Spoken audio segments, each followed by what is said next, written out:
اللهم صل وسلم وبارك على سيدنا محمد وعلى آل سيدنا محمد. صاحبة مشكلتي النهاردة بتقول: بدون تجريح لو سمحتي، أنا متجوزة ولسه عروسة جديد بقالي 3 أسابيع. أنا بجد تعبت من القرف اللي أنا فيه. في أول جوازي جوزي كان شيك جدا ولبق وأنيق ونضيف، ومع تالت يوم جوازي بدأت تظهر عليه حركات مقرفة وبيزرط كل شوية، وبحس إنه بيتعمد يعمل كده قدامي. أول مرة عملها كنا مقضيين وقت حلو مع بعض ونايمين، وأنا حضناه من ظهره وحسيت بالصوت اللي طلع خفيف.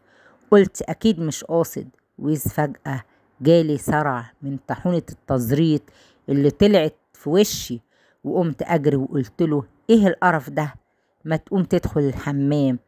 قعد يضحك ويقول لي: مش هعمل كده تاني، أنا آسف.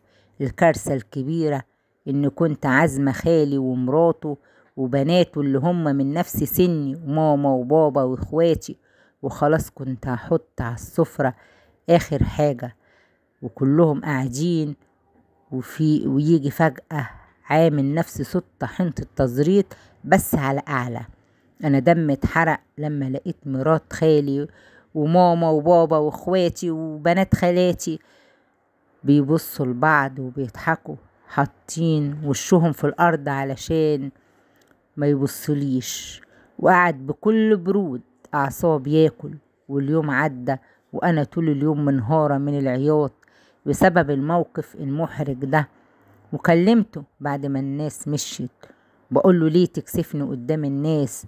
قال لي: وفيها ايه يا بنتي، وانا حر في بيتي، يعني هما ما بيزرطوش؟ وبعدين انا كده اتضايقت ومش عارفة اعمل ايه. انا بموت حرفيا من تصرفاته المقرفة دي.